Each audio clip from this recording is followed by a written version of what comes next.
Assalamualaikum warahmatullahi wabarakatuh. Selamat pagi dan selamat belajar anak-anak ibu yang ibu sayangi. Semoga kita semua dalam keadaan sehat walafiat dan selalu dalam lindungan Allah Subhanahu wa taala.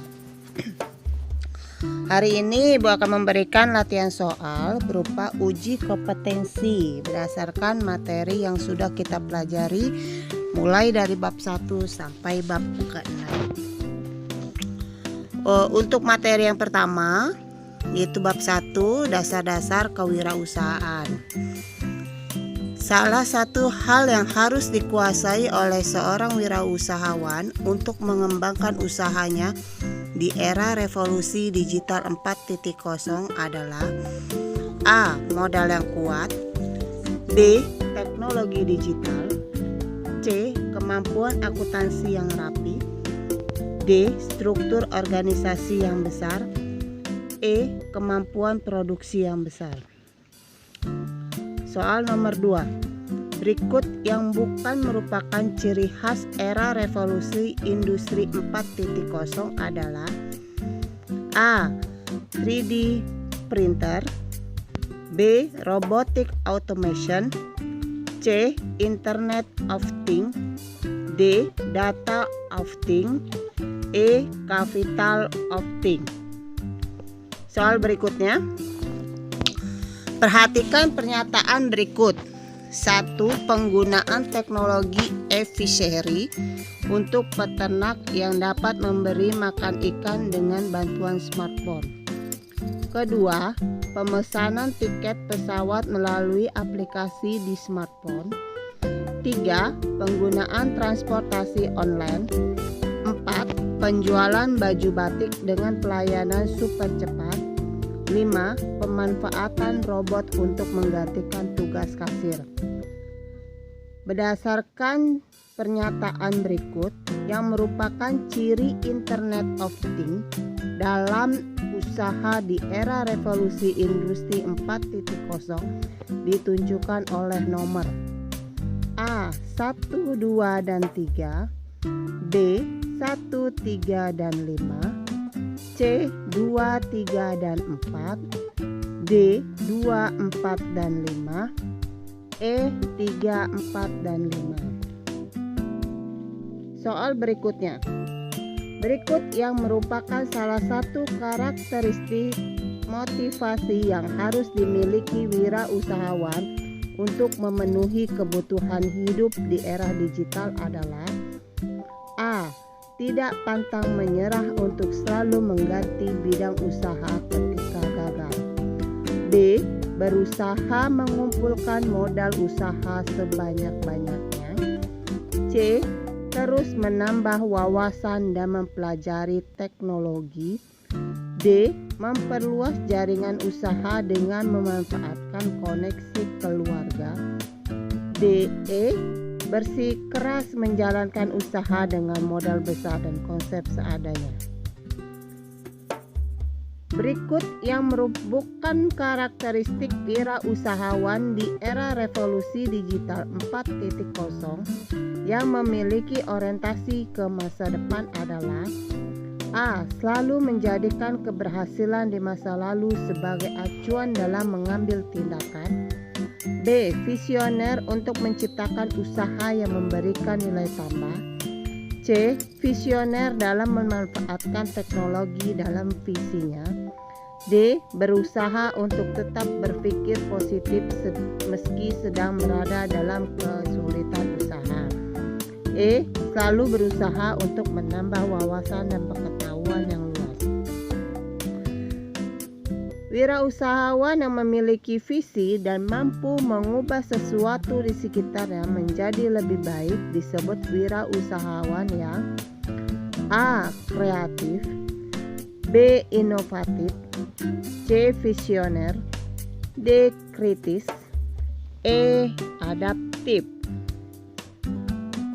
Wirausahawan yang selalu mempertimbangkan penghematan biaya, bahan baku, energi, waktu, dan cara bekerja disebut wirausahawan yang A. Atraktif, B. Kritis, C. Berpikir terbuka, D. Efisien.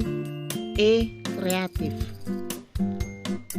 Soal berikutnya, perhatikan ciri-ciri berikut.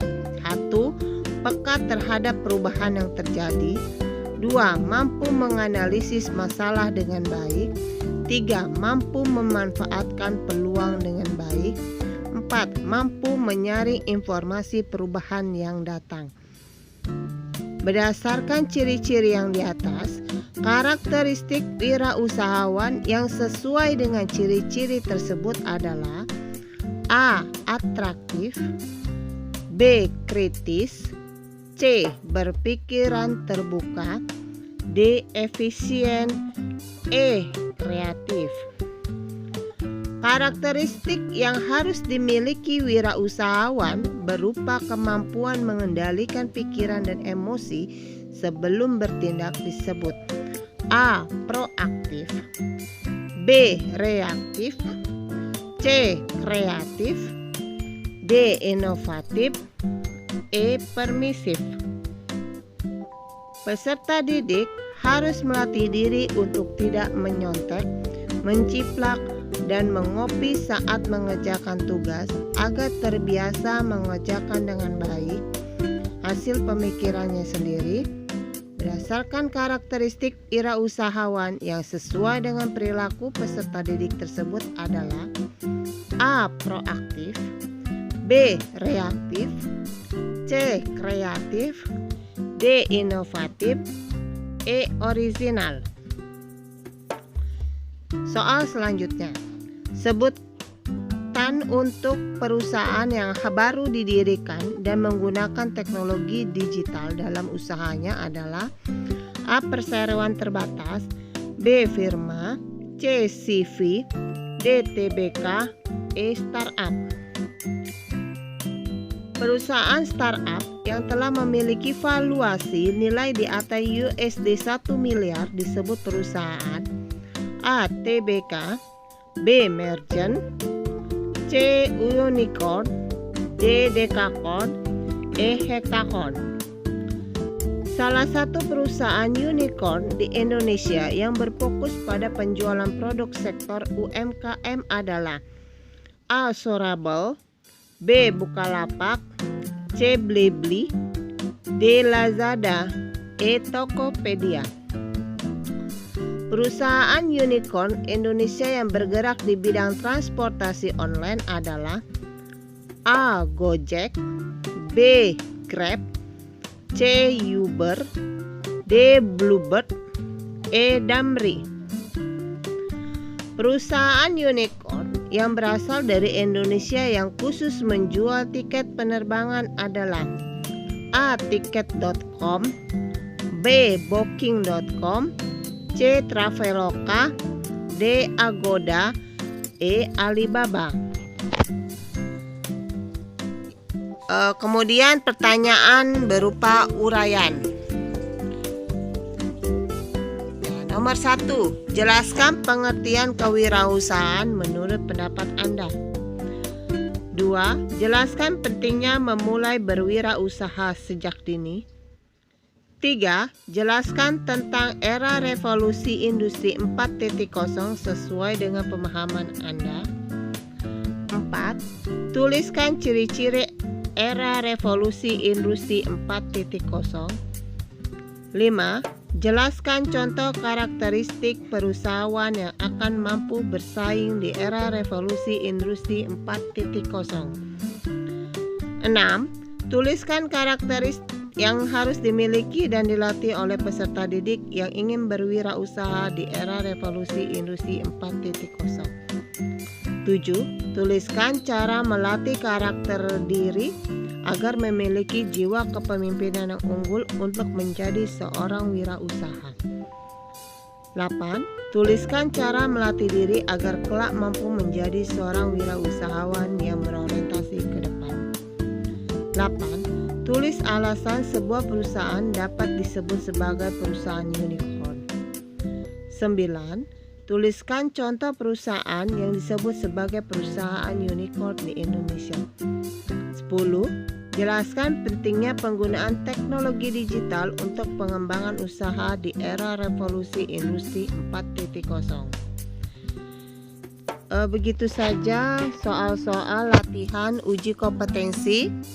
Silakan kalian mengerjakan di buku latihan. Ya, selamat mengerjakan latihan soal bab 1 tentang materi dasar-dasar kewirausahaan. Ya, Ibu ucapkan terima kasih. Wabillahi taufik walhidayah. Wassalamualaikum warahmatullahi wabarakatuh. Materi selanjutnya bab kedua, yaitu tentang peluang usaha. Soal nomor 1. Sebuah konsep yang menempatkan kreativitas dan pengetahuan sebagai aset utama dalam menggerakkan ekonomi disebut: A. Revolusi bisnis, B. Industri kreatif, C. Ekonomi kreatif, D. Ekonomi rakyat, E. Ekonomi pembangunan. Keberadaan industri kreatif sebagai kegiatan ekonomi yang menjadi kreativitas sumber daya manusia sebagai aset utama diharapkan mampu menciptakan A. Manajemen sumber daya manusia, B. Lapangan kerja, C. Iklim industri yang sehat, C. Keuntungan usaha, E. Nilai tambah ekonomi. Soal berikutnya, perhatikan ciri-ciri subsektor ekonomi kreatif. 1. Mempelajari konsep komunikasi dengan memanfaatkan elemen visual sebagai cara untuk mencapai tujuan tertentu. 2. Berhubungan dengan desain yang mengarah pada kebutuhan komunikasi. 3. Salah satu contoh adalah desain grafis. Berdasarkan ciri-ciri tersebut, subsektor yang dimaksud adalah A. Arsitektur, B. Desain interior, C. Desain komunikasi visual, D. Seni rupa, E. Periklanan. Soal berikutnya, salah satu hal yang masih perlu mendapat perhatian dalam subsektor desain interior adalah A. Kebebasan membuat desain interior untuk menciptakan karya tanpa batasan, B. Kebebasan pembuat desain interior menggunakan karya sesaat desainer tanpa proses adaptasi, C. Kemudahan dalam pembuatan sertifikasi yang sesuai dengan standarisasi, D. Regulasi tentang tarif dasar jasa pembuatan desain interior, E. Regulasi terkait pajak dari penghasilan jasa interior. Selanjutnya, subsektor ekonomi kreatif yang bergerak aktif di bidang seni yang dilakukan oleh setiap individu untuk mengimajinasikan diri dan ilmu mereka dalam merancang pembangunan adalah A. Arsitektur, B. Desain interior, C. Seni rupa, D. Musik, E. Periklanan.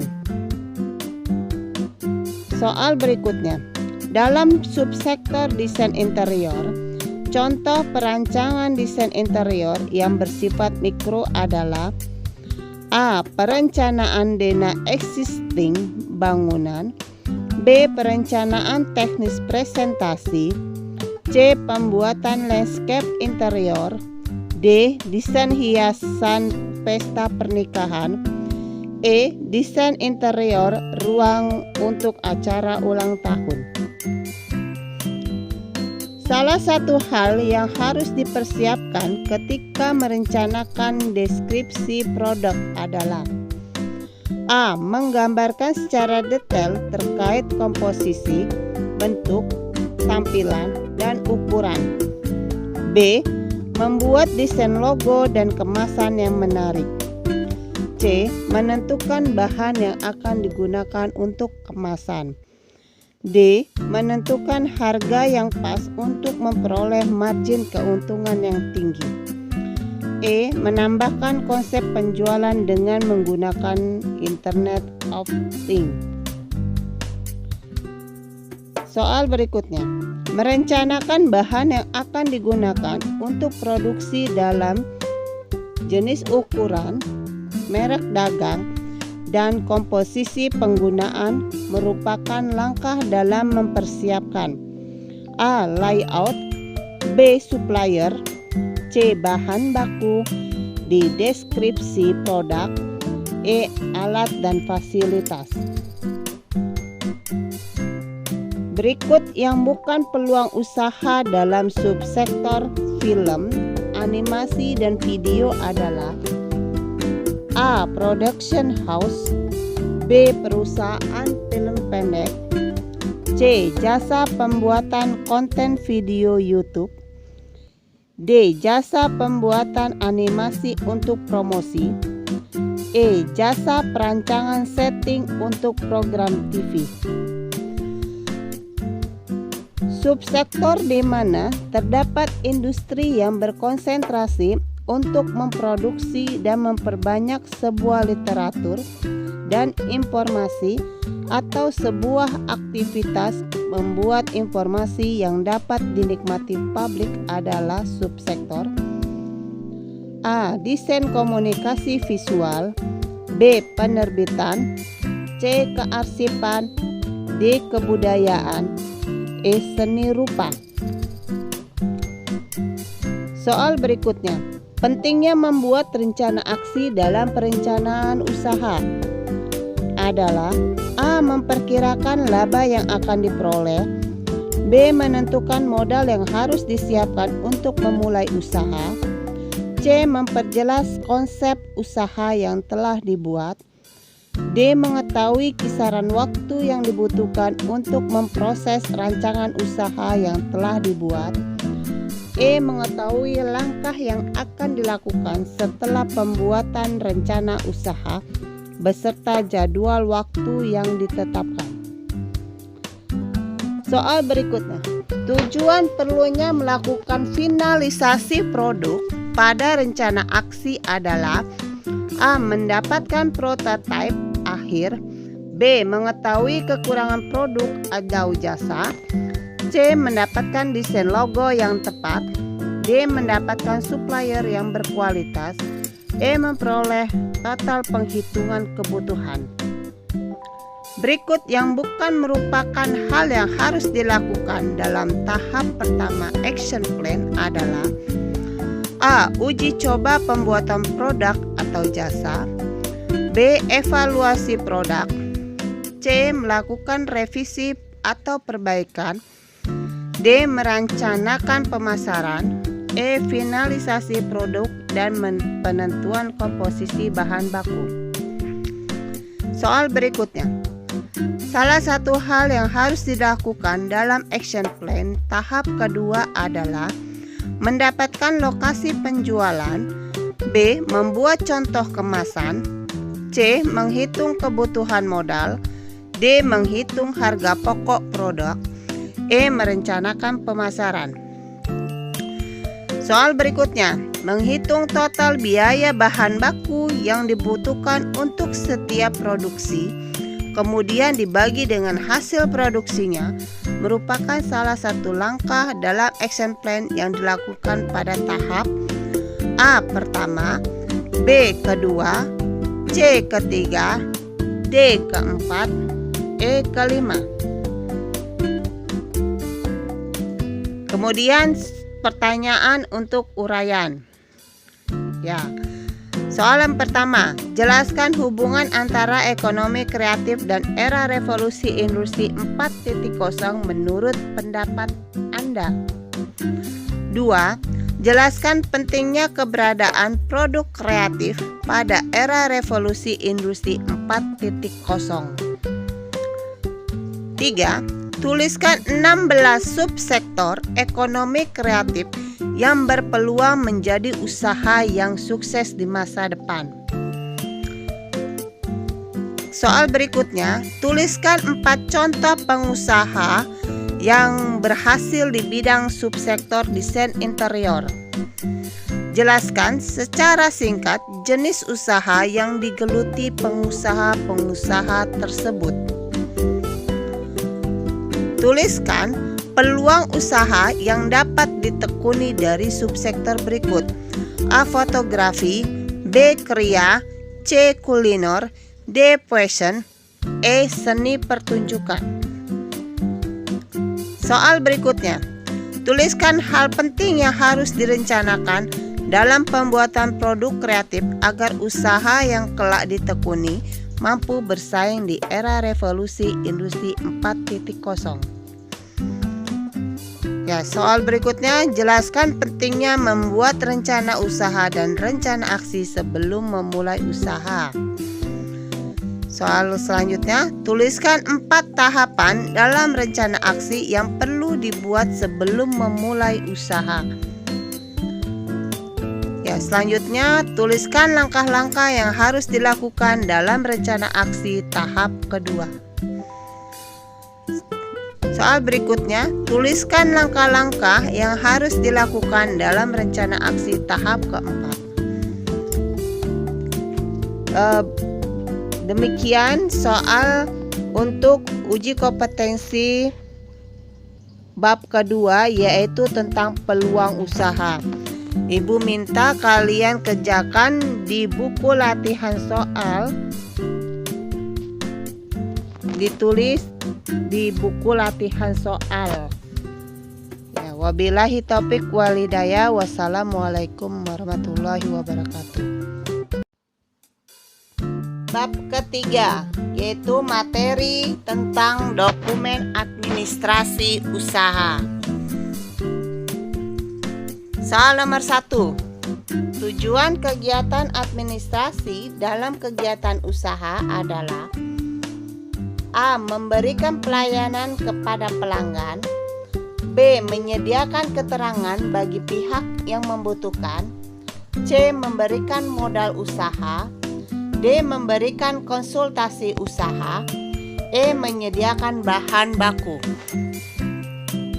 Soal nomor 2. Mampu menganalisis data untuk mengkoordinasi tim dalam melakukan pekerjaan merupakan salah satu contoh dari fungsi administrasi. A. Rutin, B. Teknis, C. Analisis, D. Interpersonal, E. Manajerial. Soal nomor 3. Rangkaian perbuatan menyusun suatu kerangka organisasi yang menjadi wadah atau tempat bagi setiap kegiatan dalam usaha kerjasama mencapai tujuan yang telah ditentukan merupakan salah satu unsur administrasi. Unsur administrasi yang dimaksud adalah A. Manajemen, B. Tata hubungan, C. Pengorganisasian, D. Kepegawaian, E. Tata usaha.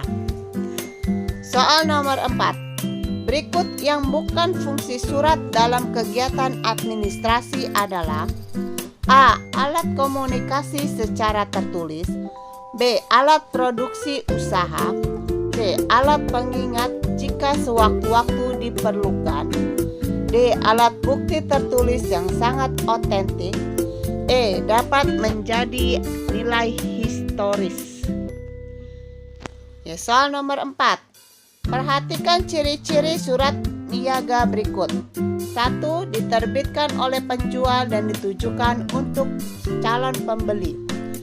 2. Berisi informasi tentang barang atau jasa seperti kualifikasi serta cara pembayaran. 3. Pihak penjual harus pandai menggunakan bahasa yang menarik dan jelas. 4. Biasanya dilengkapi dengan daftar harga atau brosur untuk meyakinkan pembeli. Surat niaga yang sesuai dengan ciri-ciri tersebut di atas adalah surat: A. Perkenalan, B. Penawaran, C. Konfirmasi pesanan, D. Permintaan penawaran, Soal berikutnya, surat niaga yang diterbitkan oleh penjual ketika kedua belah pihak menyetujui transaksi jual beli disebut surat A. Pesanan, B. Konfirmasi pesanan, C. Pemberitahuan pengiriman barang, D. Penagihan, E. Pengiriman pembayaran. Soal berikutnya, berikut yang bukan fungsi dari laporan sebuah usaha adalah A. Alat menyampaikan informasi, B. Alat pengawasan, C. Alat penentu keuntungan, D. Bahan penilaian, E. Bahan pengambilan keputusan. Soal berikutnya, perhatikan langkah-langkah berikut. 1. Mengklarifikasi data, 2. Menentukan permasalahan yang akan dilaporkan, 3. Mengevaluasi dan mengolah data, 4. Membuat kerangka laporan, 5. Mengumpulkan bahan, data, dan fakta.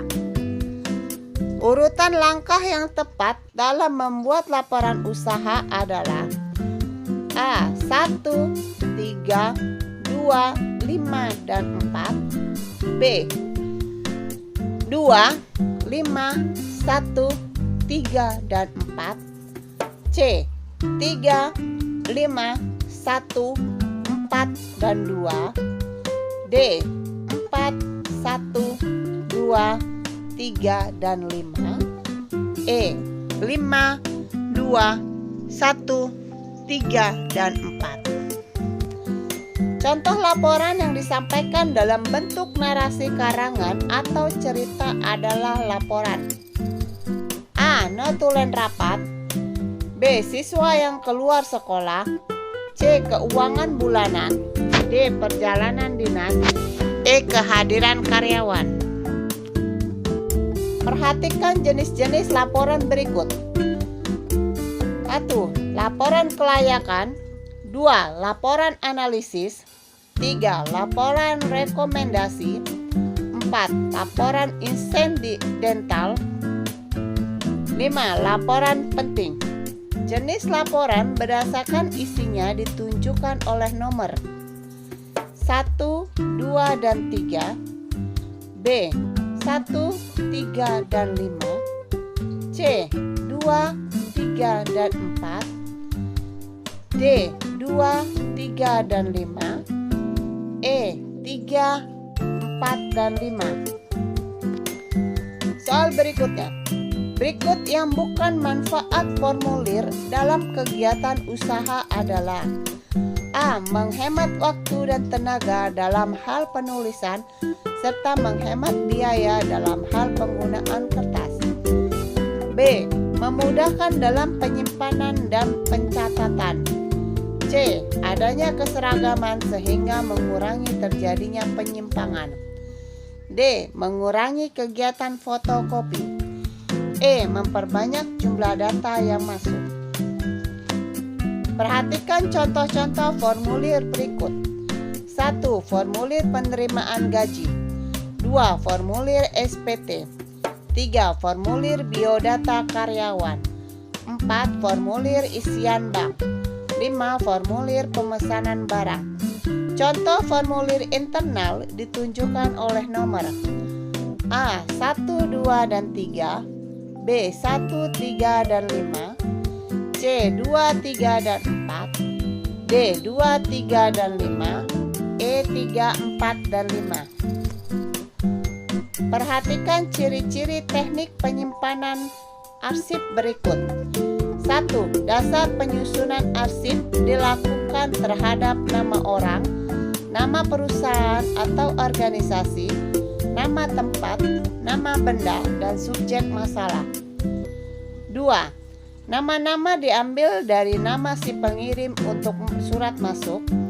3. Nama-nama diambil dari nama alamat yang dituju untuk surat keluar. Berdasarkan ciri-ciri tersebut, teknik penyimpanan arsip yang digunakan adalah sistem A. Abjad, B. Perihal, C. Nomor, D. Geografis, E. Tanggal. Salah satu manfaat pengelolaan arsip berbasis elektronik adalah: A. Memudahkan siapa saja untuk mengakses dokumen kegiatan usaha. B. Memudahkan staf dalam pengelolaan dokumen sehingga tertib administrasi. C. Tidak diperlukannya lagi sumber daya manusia untuk pengarsipan. D. Menjamin semua dokumen dapat direspon dengan cepat. E. Memberikan rekomendasi dalam pembuatan laporan pengelolaan usaha. Soal pertanyaan uraian. Nomor 1. Jelaskan pentingnya sebuah administrasi dalam sebuah kegiatan usaha sesuai dengan pemahaman Anda. Nomor 2. Jelaskan fungsi administrasi. Berikut contoh dari setiap fungsi tersebut. Soal nomor 3. Jelaskan pentingnya memahami unsur-unsur administrasi dalam kegiatan usaha. Soal nomor 4. Jelaskan akibat yang terjadi jika penanganan surat dalam kegiatan administrasi usaha tidak dilakukan dengan baik. Soal nomor 5. Tuliskan hal-hal yang harus diperlukan dalam membuat surat untuk kegiatan usaha. Soal nomor 6. Jelaskan jenis-jenis kegiatan surat niaga. Soal nomor 7. Tuliskan hal-hal yang harus diperhatikan dalam membuat laporan. Soal nomor 8. Jelaskan pentingnya membuat formulir dalam sebuah kegiatan usaha. Soal nomor 9. Jelaskan 5 teknik penyimpanan arsip secara logis dan sistematis. Soal nomor 10. Tuliskan manfaat pengelolaan arsip berbasis elektronik. Demikianlah uji kompetensi untuk bab ketiga, yaitu tentang administrasi, dokumen administrasi. Silakan mengerjakan di buku latihan soal. Terima kasih. Wabillahi taufik wal hidayah. Wassalamualaikum warahmatullahi wabarakatuh. Materi bab keempat yaitu tentang perencanaan sumber daya usaha. Soal nomor 1. Sumber daya dibutuhkan sebuah unit usaha untuk memberikan hasil berupa: A. Bahan baku, B. Fasilitas mesin, C. Barang dan jasa, D. Sumber daya hayati, E. Jasa layanan. Berikut yang bukan faktor sumber daya manusia yang harus direncanakan dalam sebuah usaha adalah: A. Analisis jabatan, B. Kebutuhan jabatan, C. Aturan tugas dan kebutuhan karyawan, D. Koordinasi antar karyawan, E. Kebutuhan perekrutan. Soal berikutnya. Perhatikan unsur-unsur manajemen berikut. 1. Posisi pasar, 2. Pengelolaan usaha, 3. Produktivitas, 4. Inovasi, 5. Peralatan dan barang. Unsur-unsur manajemen berikut menurut Peter Drucker ditunjukkan oleh nomor A. 1, 2, dan 3, B. 1, 3, dan 4, C. 2, 3, dan 4, D. 2, 3, dan 5, E. 3, 4, dan 5.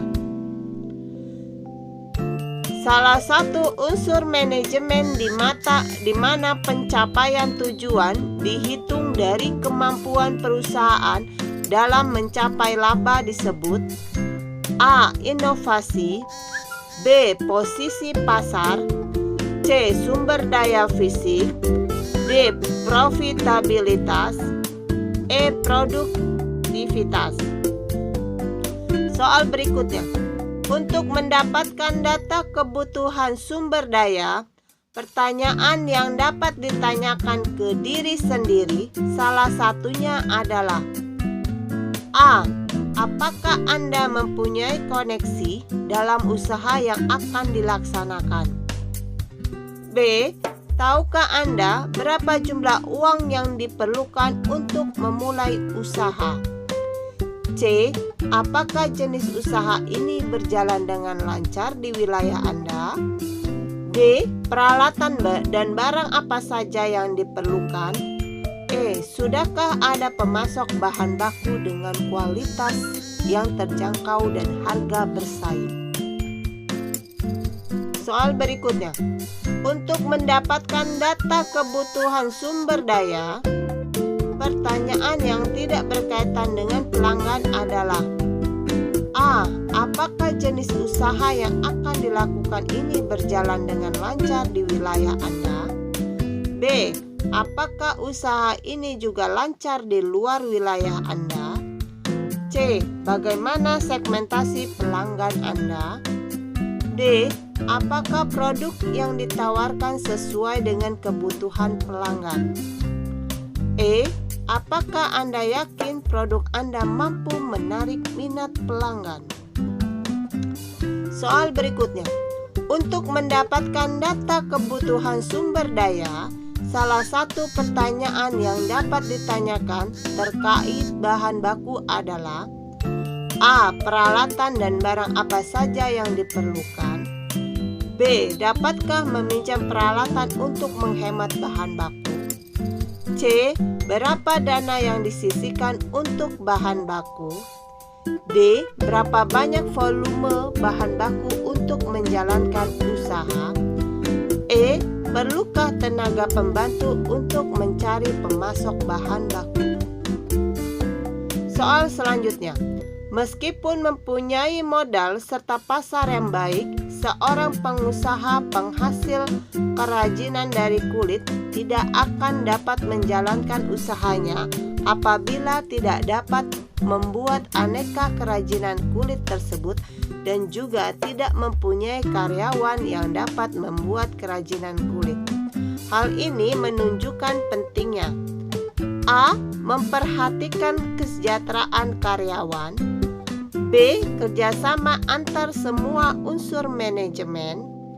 C. Kemampuan memecahkan masalah bagi semua pengusaha. D. Menjalin komunikasi yang baik dengan semua karyawan. E. Faktor manusia dalam manajemen di atas semua faktor lainnya. Wirausahawan perlu merencanakan penetapan aturan tugas dan tanggung jawab untuk tiap jabatan.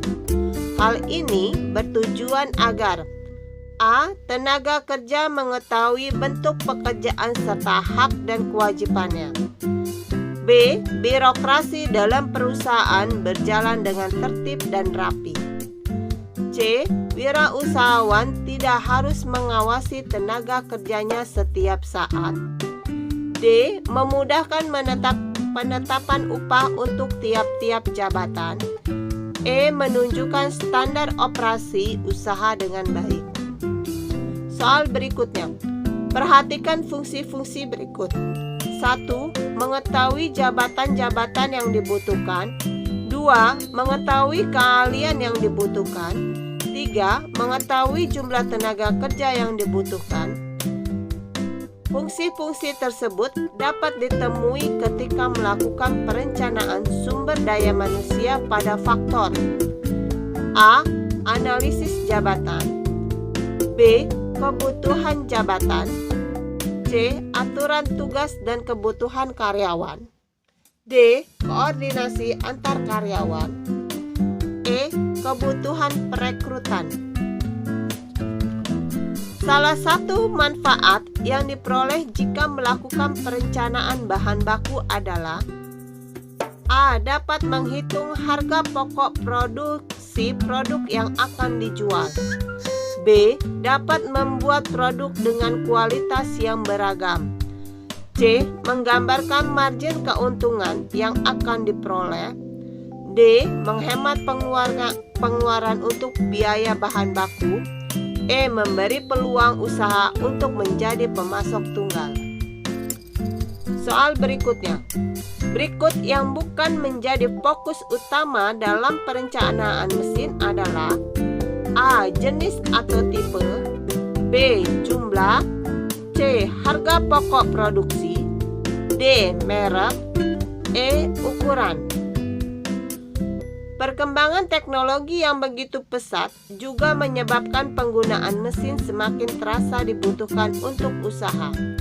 Hal ini karena banyaknya mesin baru yang ditemukan oleh para ahli sehingga memungkinkan terjadinya peningkatan dalam hal A. Jumlah karyawan. B. Produksi. C. Penggunaan listrik. D. Jumlah pekerjaan. E. Penggunaan bahan. Tujuan melakukan perencanaan terhadap target pasar adalah A. Menyediakan produk sesuai dengan kebutuhan dan keinginan pasar yang dituju. B. Menarik minat semua konsumen dari berbagai kalangan. C. Menentukan harga jual produk. D. Memotivasi untuk menjual produk yang berbeda dari yang lama. E. Mendapatkan keuntungan maksimal mungkin. Soal berikutnya. Pentingnya penguasaan market dalam menjalankan usaha adalah A. Dapat memonopoli produk di pasar. B. Memenuhi kebutuhan konsumen dengan baik. C. Tetap menjaga dan memperhatikan kualitas dan harga barang. D. Menarik konsumen sebanyak-banyaknya. E. Menghasilkan produk dengan seefektif dan seefisien mungkin. Kemudian pertanyaan uraian. Nomor 1. Jelaskan 4 kelompok sumber daya yang dibutuhkan dalam menjalankan suatu usaha.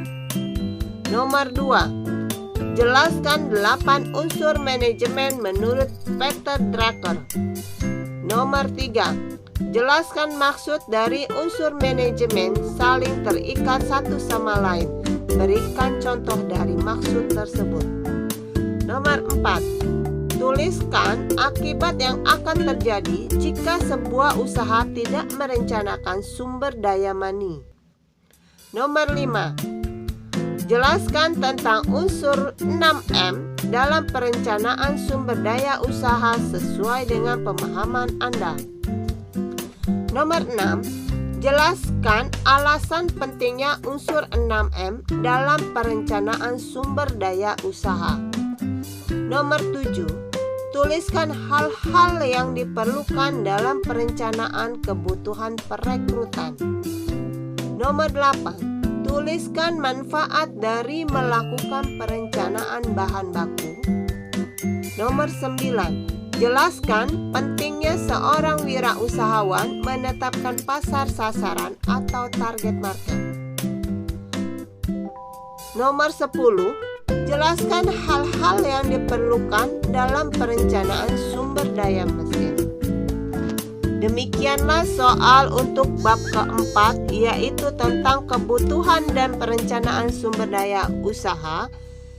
Ibu ucapkan selamat mengerjakan soal uji kompetensi bab keempat. Ibu ucapkan terima kasih dan wabillahi taufik walhidayah. Wassalamualaikum warahmatullahi wabarakatuh. Materi bab kelima tentang sistem produksi produk usaha. Soal nomor 1.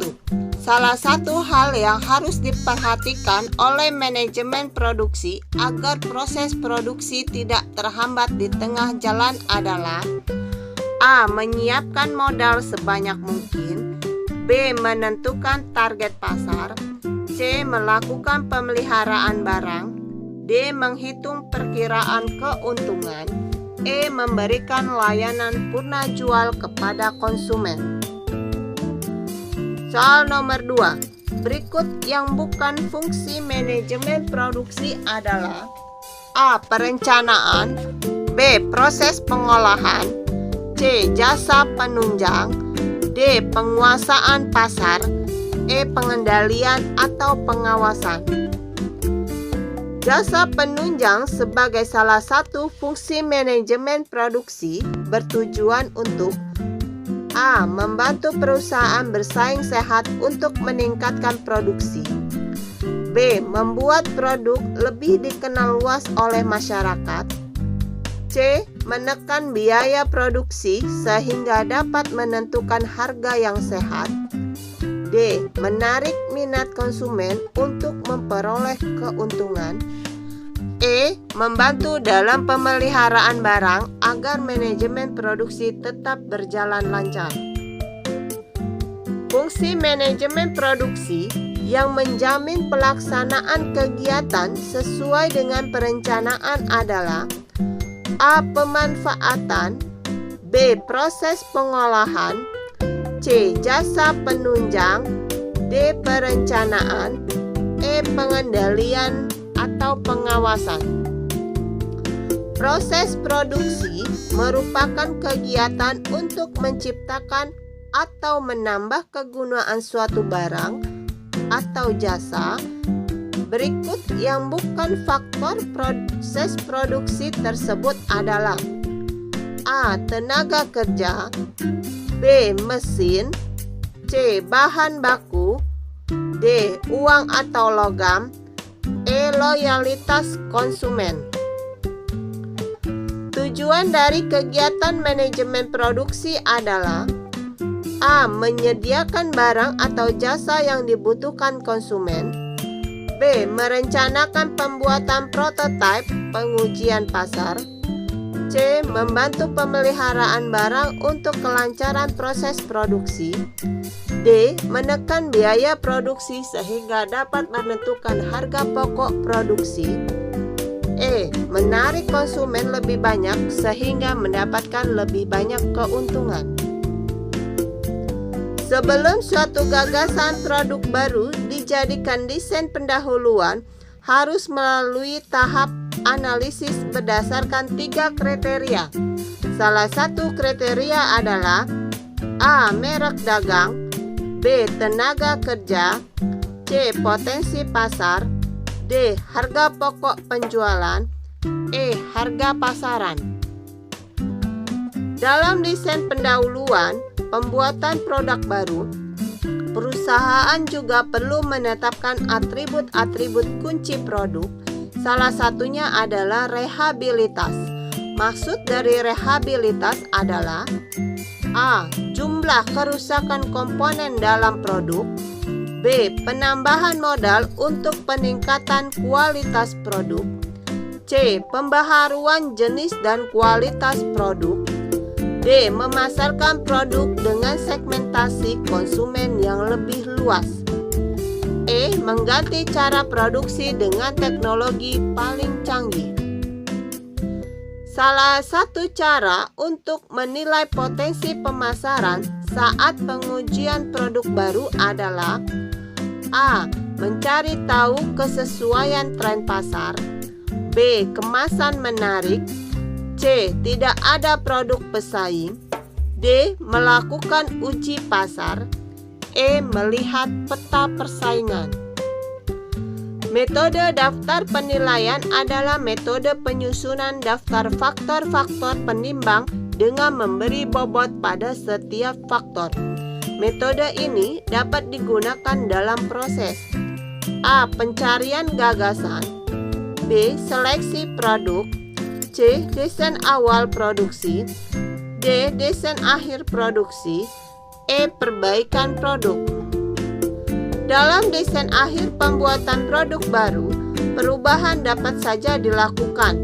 Oleh karena itu, pentingnya untuk melakukan pengujian kembali adalah A. Mengulang produksi, B. Mencatat SOP, C. Menghitung biaya produk, D. Menambahkan sentuhan kreatif, E. Menjamin nilai produk. Berikut yang bukan hal yang dapat dilakukan peserta didik dalam pencarian gagasan untuk usaha adalah A. Melakukan riset pasar dengan pengamatan langsung produk yang menjadi kebutuhan dan yang sedang digemari terutama di bidang usaha peserta didik. B. Melakukan riset dengan mencari tahu pada calon konsumen, penjual, penyalur, dan mendapatkan data. C. C. Melakukan riset dengan bantuan situs pencari Google dengan melihat kata kunci terbanyak yang berkaitan dengan bidangnya. D. Mengikuti tanpa melakukan adaptasi terhadap gagasan usaha lain. E. Mencari trending topik di media sosial. Salah satu hal yang dapat dilakukan peserta didik dalam tahapan desain akhir sebuah produksi adalah A. Mempersiapkan keterangan untuk proses produksi. B. Membuat prototipe atau contoh produk. C. Membuat desain akhir dan prototipe yang sudah disempurnakan. D. Melakukan uji pasar. E. Membuat sketsa produk yang akan dipasarkan. Berikut yang bukan manfaat standar operating procedure sesuai dengan Permenpan nomor PER-21/MPAN/11/2018 adalah A. Membantu staf menjadi lebih mandiri dan tidak tergantung pada intervensi manajemen. B. Meningkatkan akuntabilitas dengan mendokumentasikan tanggung jawab khusus dalam melaksanakan tugas. C. Menyediakan pedoman bagi setiap pegawai di unit pelayanan dalam melaksanakan pemberian pelayanan sehari-hari. D. Memungkinkan terjadinya tumpang tindih pelaksanaan tugas dalam pemberian pelayanan. E. Menyediakan pedoman bagi setiap pegawai di unit pelayanan dalam melaksanakan pemberian pelayanan. Salah satu tahap dalam pembuatan standar operating procedure adalah A. Mengamati usaha. B. Membuat alur usaha. C. Menghitung biaya. D. Melakukan pemasaran. E. Mencari gagasan baru. Pertanyaan uraian.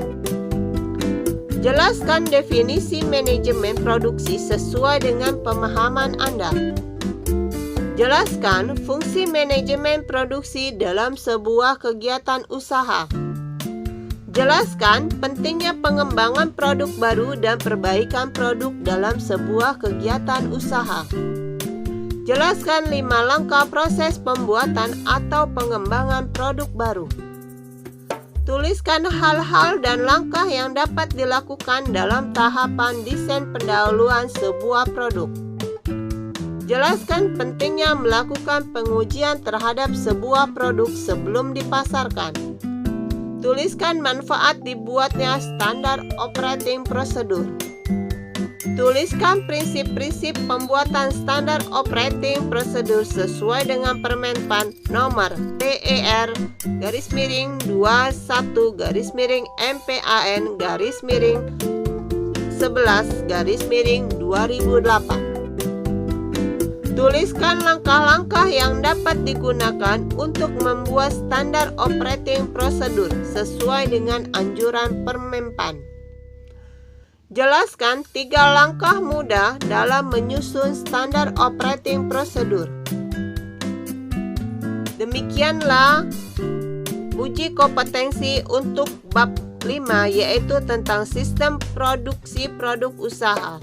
Selamat mengerjakan. Terima kasih. Assalamualaikum warahmatullahi wabarakatuh. Materi bab ke-6, yaitu tentang penerapan produksi pelayanan usaha. Salah satu hal yang harus dipersiapkan sebelum memulai produksi adalah A. Segmentasi pasar. B. Bagan tahapan alur produksinya. C. Sarana promosi penjualan. D. Tempat penjualan. E. Pinjaman modal yang cukup. Perhatikan langkah-langkah berikut. 1. Berapa lama waktu pengerjaan? B. Bagaimana cara pengerjaan setiap tahap?